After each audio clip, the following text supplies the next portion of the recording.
Today we have a special guest for our very first episode who I've known for a very long time and really excited to have this conversation today. We've talked over the life of quarantine. It feels like 10 years, but it's only been like 6 months or 8 months. But, as we talk, I've been observing and seeing a lot of things that she's doing during the quarantine. And I know she has a lot of exciting things coming up. But Ebony Stubbs is my guest today with RAE Images. And so definitely delighted to have her on. So Ebony, how are you today? I'm fantastic. I'm excited to be here. We're Good, like good. long overdue this conversation. I know. And since I'm not in Charlotte a lot, I mean, we don't get a chance to run into each other. And, back in the day, we'll always be on the scene somewhere. And I know you always got the nickname the mayor for me. So so Right. so this is fitting, but definitely been looking forward to today's conversation to hear about all the great things happening with you and your business and just all the great work that you're doing there in the Charlotte community and Atlanta. I know you're starting to expand and do a lot of great things. So definitely excited to dive in into what you're doing. Oh, thank you. Thank you for having me. I'm excited to share. So let's start off with just an introduction of who Ebony is and tell us a little about who you are. Yeah, so again, my name is Ebony. I'm a headshot and branding photographer. I own a photography studio called RAE Images, and we partner with entrepreneurs, side hustlers, corporate professionals who are ready to level up their brand and want to use photography to help grow their brand and grow their influence. So I've been really blessed that I've been able to attract a team of creatives that are equally as passionate about serving others as I am. So I have a team of makeup artists, a hairstylist, a wardrobe stylist. So I really just wanted to create a space and an experience where clients could come in, disconnect from the hustle and bustle, have a day where it's all about them, and we just love up on them. And then I have the pleasure of capturing that energy on camera. Wow, no, that's awesome. And I definitely want to dig into some of the partnerships that you're doing and some of the things that you do to specialize and create a curated experience for your clients. But tell us, I guess, how you got started in doing photography. As I mentioned, we used to work together back in the day at the Yes. bank. And just to help us understand, what did you do to get started in your early days? And then how did it come to photography? Absolutely. Well, I was a bit of a late bloomer as it relates to photography. Like, I was not one of those that was shooting in middle school and high school. Like, I wasn't on yearbook in college. I actually picked up photography as a hobby later on in life, maybe like in my 30s. And I took a class just for fun, and at that time had no desire of even being a freelance photographer. I was just looking for a creative outlet from work. And so I took this class and then became more and more fascinated with it. Like, just wanted to learn more and more about the craft and wanted to shoot every time I could. And so I became that person that whenever we were having social events among friends, I'd be the one taking pictures. So at cookouts and birthday parties, I would always be snapping photos. And I was doing, I had discovered this passion still while having a corporate career. And at that time, I was living in Atlanta and landed a career opportunity that relocated me from Atlanta to Charlotte. And so when I got to Charlotte, I was like, you know what? I need a new side hustle. Like, I've always had, ever since college, I've always had kind of a main job and then a part-time side hustle. Like, even before side hustles was this glorified thing, I always had like at least two jobs. Like, I'm convinced I probably have some Jamaican lineage somewhere in my history. So I got to Charlotte and I was like, I need a new side hustle. And so I started shooting events for party and event promoters. And so I was, as you mentioned, we were at the bank together. So I was banker by day, and then I became this party photographer at night. And at that time, there were not any other women photographers specifically doing primarily like events and parties and, the nighttime scene. Like, there were women photographers that I knew, but none specifically doing kind of the night scene. And so because of that, I immediately became known in my market. People were always seeing me out. I was always working. And so I kind of built this tribe, a following of people just from being out shooting different events. And even then it was still, like it was fun for me. Like I was never thinking of it as a business that I wanted to grow and scale and, make it a full-time career. But then I had a few turn of events that started to shift how I was thinking about things. So the company that I was working for was acquired by another company, and the culture and environment shifted dramatically, like almost overnight. And I was on a team of, I think, about 12 people that was reduced to 4 people. I was one of the 4 that was asked to stay. And while I was grateful, to still have a job, we were now a team of 4 doing the work of what was 12 people. So my workload like 3x'd overnight. And, just, I couldn't keep up on the hamster wheel. I was working 50, 60-hour weeks, and I don't mind working hard. Like I come from a family of very hard workers, but it got to a point where it was never enough. And I started to feel unappreciated, and it just became a downward spiral from there. So I started to experience all the things that happen, like when you're burnout and exhausted. So I gained, like within a year, I had gained like 20 pounds. I started having migraines. I would get like a random twitch in my eye, and doctors couldn't tell me anything but drink more water. And so, I went through a year where I just completely dreaded going to work. Like would even arrive to the office early and sit in my car for like 30 minutes because I just did not even want to get out the car and start the workday. So I did that for about a year, and then I had one day, there were a few things that transpired. I went to lunch and literally sat in my car during lunch and cried and prayed for an hour.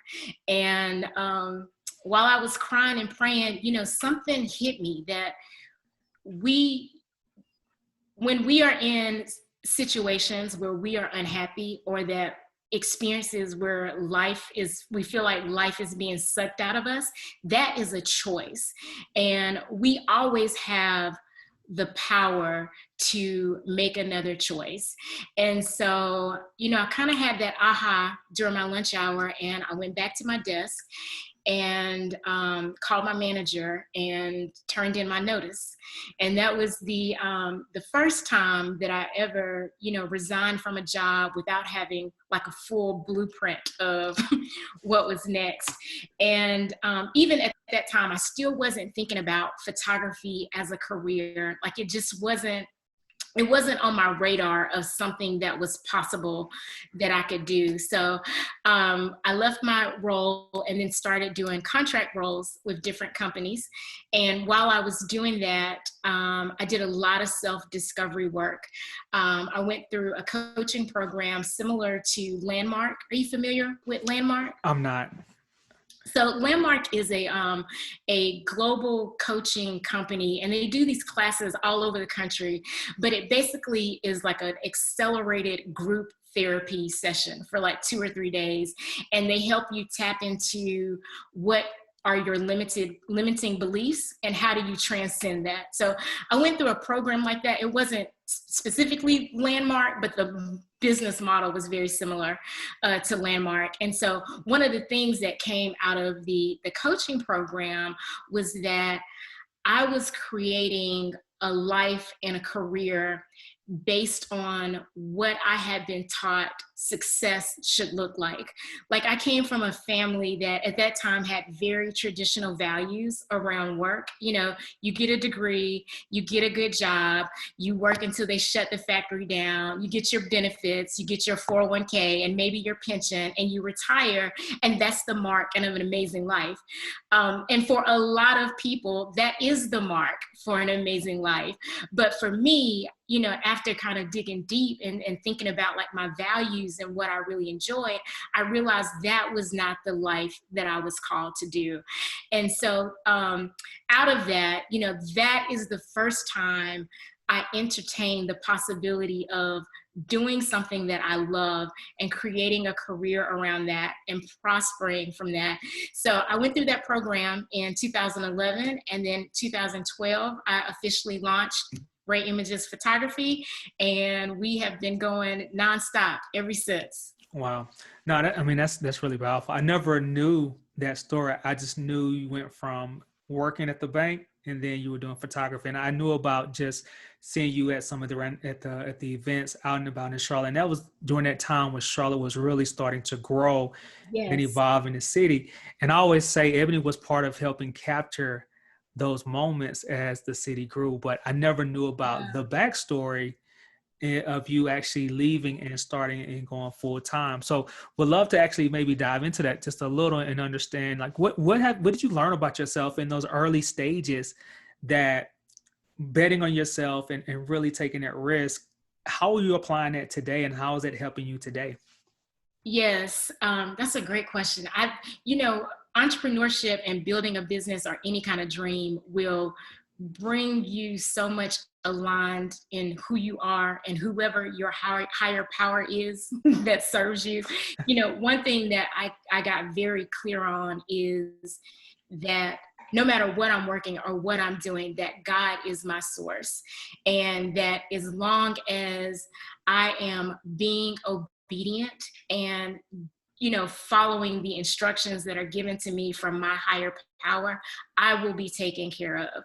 And, I think that's the biggest fear a lot of people have about, stepping out or even changing careers, is making sure that you're being taken care of. Like, of course, there's always uncertainty. And I think the part of the journey and the process is getting uncomfortable with uncertainty.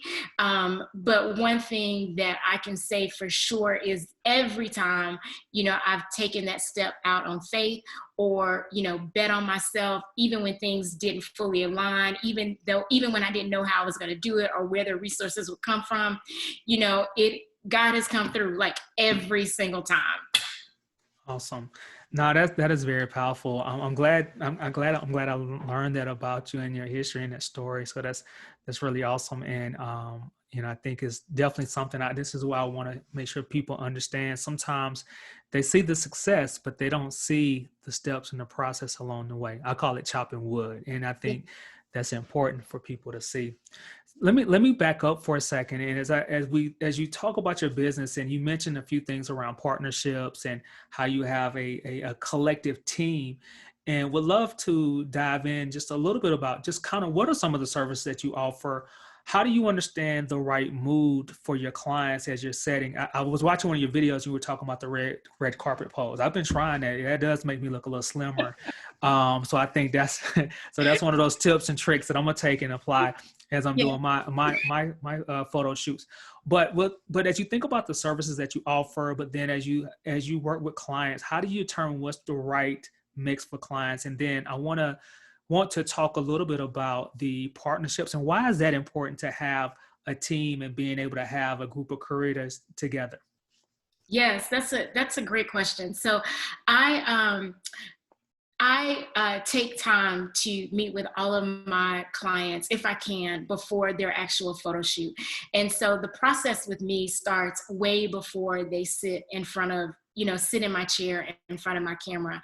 And I try to get a good sense of, by me being a business and branding photographer, I try to get a good understanding of what their professional goals are, what their style and vibe is, who their audience is, because that a lot of times, depending on where they work or the industry they're in, that impacts the type of photos that we want to put out for them on their website and marketing materials. So I get a good sense of the client's vibe before we actually have the shoot. And this may come from my old, recruiting background. Like, I'm really good at being able to match different energies and personalities. So I have, right now I have 3 makeup artists that I worked with. At one time I've had 3 to 5. And so I'm really good at kind of gauging like their creative style as well as their personality style and matching that with my clients. And then you also asked, I think, about like why that's important for the partnerships. Yes. So I think as you like whenever you are planning a business or any kind of project, you know, in order to have greater impact with what you're doing, you have to leverage the talents and resources of other people. I could easily go out and learn how to be a makeup artist and try to do makeup and then shoot and run myself ragged. But it's more fun when you can incorporate others, a part of your dream and your vision, and you all are creating something bigger together. So I'm a strong believer in staying in my lane and letting other professionals do what they do well. And I think that's an area that sometimes a lot of new business owners often make, is that they try to do everything on their own. But if you really want to get to that point where you grow and scale and have a much larger impact on the people that you serve, you just have to leverage, the talent and skills around you. Awesome. Yeah, and I've seen some of your team and the people that you're working with. So you do have a very talented team around you, and and folks that are doing great work. And I think it also helps sharing that journey together, especially when you have people that are coming and starting up. And I think the importance of trust and being able to have that, because for you, you're in the people business, and Yes. time is always key, and making sure you're staying on top of schedules. And if you have partners that are not adhering or being able to meet some of those demands, it can impact your business and your brand. So I just seen some of the partners that you've been working with. I think it's been phenomenal just to kind of see how you guys bring things together. So it's great. It's been great. Thank you. Thank you. Look, shout out to the Glam Squad. Yes. Hopefully I get a chance to experience the Glam Squad when I get back on the East Coast. So Absolutely. I'm due for some new headshots.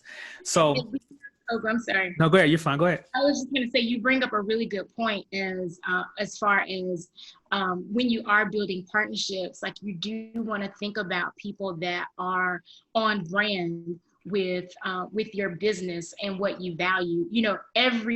Every person is not going to be, a good person to partner with. Like there are a lot of people you may be friends with and really cool with, but may not necessarily be the extension of your brand that you're looking for. So I think that's a really good point that you brought up on that.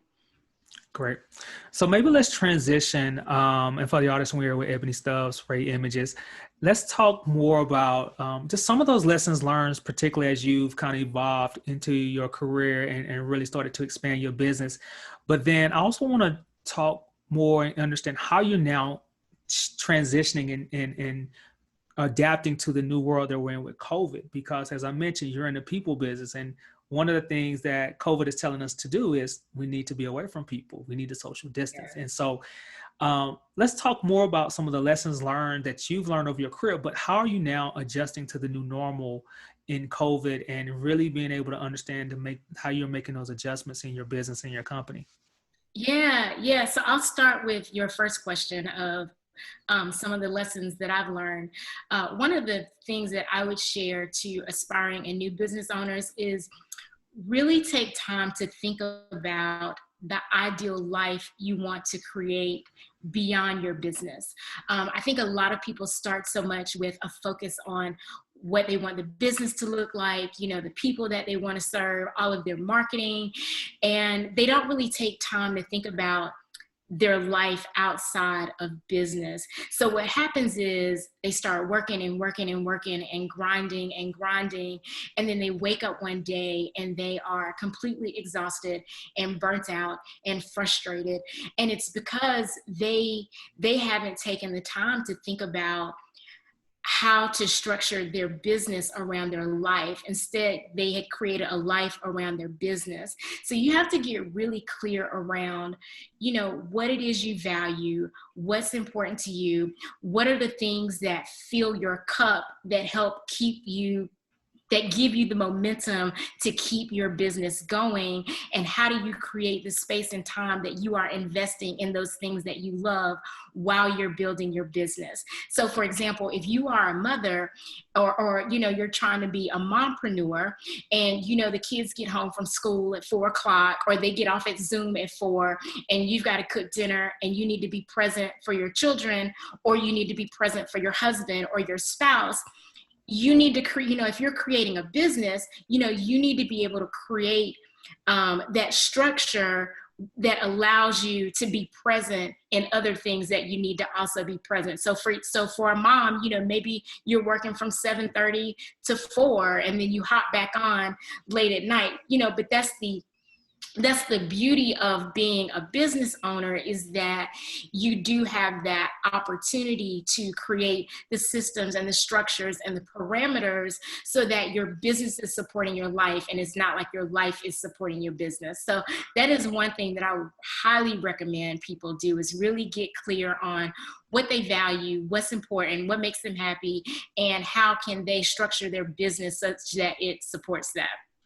Now that's really interesting, because a lot of things that we know are tried and true is strategic thinking and having strategy in place to not only get your business started, but how to keep it sustainable for future growth. So you're moving from sole proprietor to business owner, where you can start to build other avenues where it's creating revenue. So I love the fact that you mentioned that, because you know, a lot of people forget that strategy and strategic thinking is something that you have to apply to any business, large, small, medium size, etc. So, um, so in this new world of COVID and quarantine life, what are you doing now to make these adjustments to continue to run your business? But have you also identified additional platforms and opportunities in light of COVID? Because sometimes in a crisis, or sometimes in these situations, you know, you have new business opportunities and new markets that are created. So we'd love to hear more about how you're adapting to COVID and what are some things you're doing to make adjustments. Yeah, that's a great question. And that's another very important lesson that I have learned during this experience during COVID, because that was an area that I had not been as diligent around, as far as diversifying my business and the value that I bring to other people. So it was very much a reality check at the beginning of COVID. Like, business completely shut down for me from March to the first part of June. I wasn't doing any shooting. We are shooting now. We're taking a lot of COVID precautions, like myself and all of my team. We are Barbicide certified. You know, we sanitize the stations before and after. But one thing that I'm working on now is, how do I build other programs and services beyond photography that still serves and gives value to my clients. So one thing I'm working on this year is developing a program that guides my clients through the process of building out a lasting brand.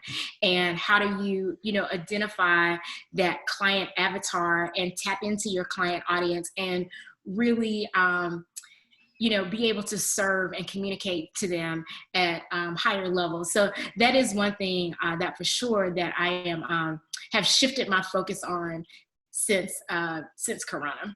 Okay. And where can we find it? Because I actually did download it, because I looked at, I was like, there was a familiar face on it. But how can we get this book and this guide? Yeah, so I haven't launched the formal program yet. That is actually a work in progress as Okay. we speak. Knock on wood.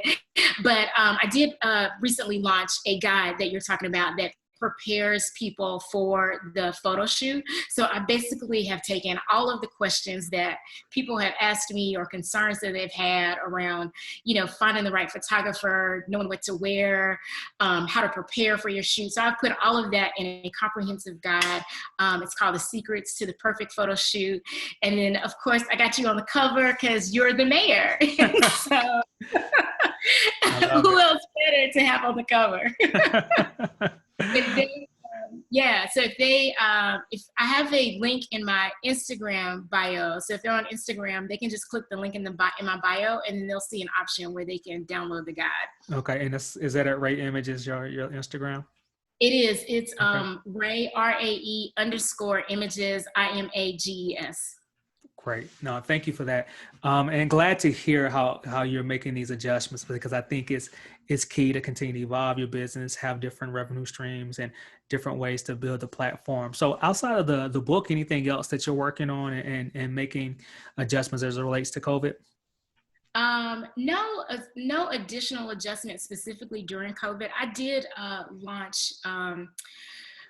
Well, I didn't fully market it, but I around like the March to June timeframe, I started helping families host virtual memorial services. So for when families lost a loved one and were unable to meet in person for a traditional service, I helped them create a very tasteful and professional virtual service that allowed them to, still acknowledge and honor their loved one, but also be present and not have to worry about all of the technology behind the scenes. So that's something I'm still doing. I haven't promoted it as much, especially now that we are getting a little more flexibility with being able to be out in different environments.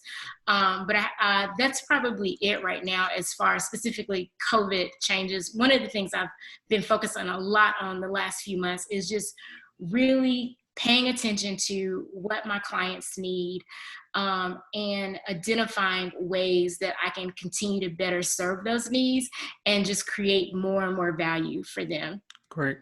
Now, I know you do business in Atlanta. I know you've had a few events in Atlanta as well as Charlotte. Are you looking to expand outside of those two locations, or those two locations it for now? Yes, always open to expansion and new territories. I do also service the Raleigh area, but I have not. I'm open to travel even during Corona. Okay. So yeah, definitely open to expanding. But right now, the service areas primarily have been Charlotte, Raleigh, and Atlanta. Okay. So Atlanta, Charlotte, Raleigh, we need to make sure you guys get your photo shoots booked up with RAE Images. So as we kind of close out the last few segments of this episode, one of the things we'd love to hear in terms of, you talk about how you're planning. What are some of the big bets you have coming up this year that you're really looking into and really looking forward to with your company and some of the things that you have going on? Yeah. So one thing I have coming up in a couple of months is I will be one of the presenters at the Heart of a Woman. I think you may actually be involved with that too. It used to be a conference in Charlotte. It's now a global virtual conference. And so I'll be speaking there on building a platinum brand. And so I'm really excited about that. And again, just looking at different programs and services that I can provide to help my clients feel more empowered and building out their brand and creating like longevity with the brands that they're building. Okay. Are you looking to expand more of your speaking engagements? I see you're doing a lot more of that, particularly on social media, but is that something that you're looking to explore? Yeah, it's something I'm open to. It hasn't been like one of my 5-point strategic initiatives, but more opportunities have been presenting themselves, and I love having the opportunity to share, especially with like new and aspiring business owners. Just transparency and realness as far as what I've experienced and challenges that I've overcome to get to where I am today. So I love having the opportunity to share that. So yeah, we may actually be doing more of that on the horizon. Very good. Thank you. So as we kind of wind down towards the end, I always like to have people walk away with at least 3 things before they go, right? And I always say that. And as you mentioned, you're doing a lot more mentoring. You're helping a lot of people that are looking to go into entrepreneurship, providing coaching. And, as we close out today, what are maybe 3 things you would love to leave the audience with before we close out today that we can take back as nuggets, or little things that I always say can add to our toolkit to be successful as entrepreneurship, whether it's leadership? I think they all have a common theme, particularly with people that are just doing well like yourself. So what are those 3 things you would like to leave the audience with before we leave today? Okay. Oh, so many. Let's see, my 3 truths. One mantra that I'm actually living by this year is take up more space. I think there are so many people with so much talent that have created amazing things that they don't want to tell anybody, or they don't want to self-promote, or they don't want to seem arrogant or whatever. But one of the things I've been telling myself is give yourself permission to take up more space. Like, people need to know what you're up to, share your work, share your journey, and you just never know like how you being more vocal about what you're doing and what you're creating, how that will impact other people and inspire other people around you. So take up more space. And then speak and live your truth. And this has been resounding for me, like during COVID-19, and as we, work through all of the social injustice in our country, like you have to be true to yourself and speak that and honor that. And sometimes that can be very uncomfortable for all people, but the more you speak your truth and be authentic to yourself, the more it opens the door for genuine conversations. And it also gives other people permission to also speak their truth, speak and live their truth. So that would be my second one. And then my third one, I would say, like whatever is on your heart to do, like whatever that idea or that thought that just keeps coming up in your mind and almost nagging you, you owe it to yourself to give it a shot. If nothing else that we've learned in 2020 and COVID-19 is that life is so precious and so fragile, and life as you know it can change at any moment. So if you have a dream or an idea, you owe it to yourself just to take the first step, give it a shot, and you just never know like where that will lead you. Like I am now living out a career just because I had an idea of, I want to take some kind of creative class, outside of my 9 to 5. So even the most random things that you think may not have impact, if you give yourself permission to move in that direction, you never know like where it would go and who will it impact long after you do that. So very good. that was probably like 7 in 1. No, that is definitely powerful, and I definitely love all three of those, and I would definitely take heed of all of those, particularly taking up more space. I actually love that one, and I think you're right. We don't take that chance because we feel like someone's going to talk negative about it, or we don't feel comfortable, and sometimes we just have to step out and do what we probably just enjoy doing. And sometimes you have to realize some people will like it, some people won't, and either way you're still operating and working in your passion. So I actually love that one, and I think those are some really solid tips for people to take away. So as we close out, tell us how to find you. What's your social medias? How do we get in contact with you? Tell us where we need to go. Yeah, absolutely. So it's RAE Images on all the platforms. I'm on Instagram, Facebook, Twitter, Pinterest. All of them are RAE_images, with the exception of Facebook. But if you put in RAE Images, you will find it. And then my website is just raeimages.com. But the best places, of course, are on the social media platforms. You get more real-time access. Gotcha. Okay. Well, listen, everyone, thank you for joining in today to the Talented Amateurs podcast with Ebony Stubbs from RAE Images. It's been a pleasure hearing her story, listen to some of the great things she has coming up, and her 3 areas, particularly taking up space, is going to be really resounding with me. So Ebony, thank you so much. I've always been a fan of yours. Always called you a friend. I think, much more than anything, and really have enjoyed seeing your success and your growth.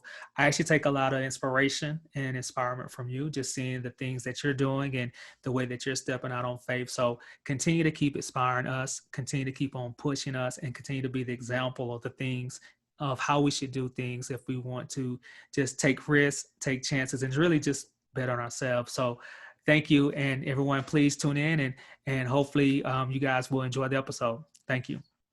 Thank you. This is fun.